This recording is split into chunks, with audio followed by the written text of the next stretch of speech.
Imbibition.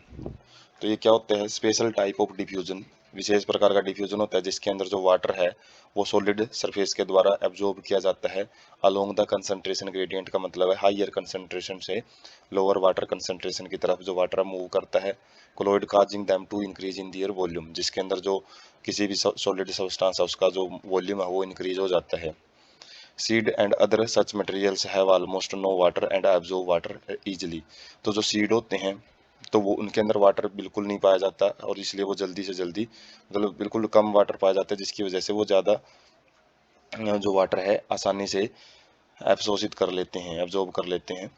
Water potential gradient and affinity between absorbent and liquid imbibed is essential condition. तो इस case में जो water potential gradient का मतलब है वाटर एक जगह पे ज़्यादा है दूसरी जगह पे कम है और कितना डिफरेंस है उनके बीच में।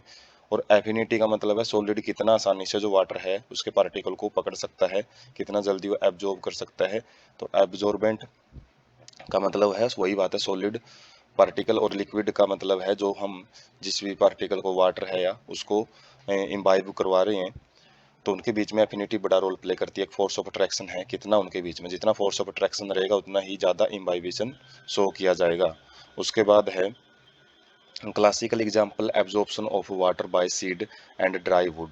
तो हम मेनली जो एग्जाम्पल देखते हैं, जैसे हम जो कई बारी जो सीड वगैरह है जैसे ग्राम सीड है उनको भिगो के रख देते हैं पानी में तो उनका जो वॉल्यूम है वो इंक्रीज हो जाता है।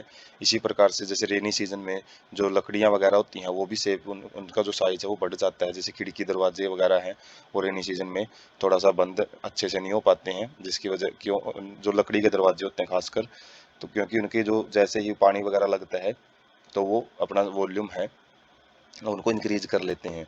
सिग्निफिकेंस क्या होता है इम्बाइबिशन का? Seedling would not able would not have been able to emerge out of the soil into open without imbibition. यदि इम्बाइबिशन नहीं होएगा तो जो सीडलिंग है मतलब जो सीड हम मिट्टी में उगाते हैं तो वो मिट्टी की परत को हटा के बाहर नहीं निकल पाएगा, क्योंकि इम्बाइबिशन की वजह से ही उसके अंदर वो पोटेंशियल आता है जिसके द्वारा वो मिट्टी को हटा पाता है अपने ऊपर से।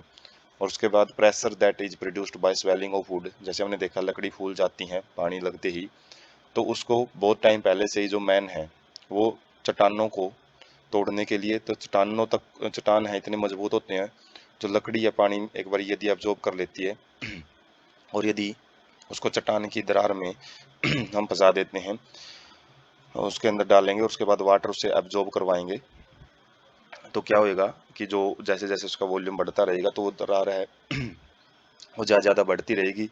और जो बाउल्डर्स वगैरह जो शिला खंड होते हैं बड़े बड़े जो शिला जो पहाड़ के टुकड़े होते हैं उनको भी मूव करवाने में जो इंसान है काफ़ी टाइम पहले से ही इनको एक इम्बाइबिशन प्रॉपर्टी को यूज करता आ रहे हैं।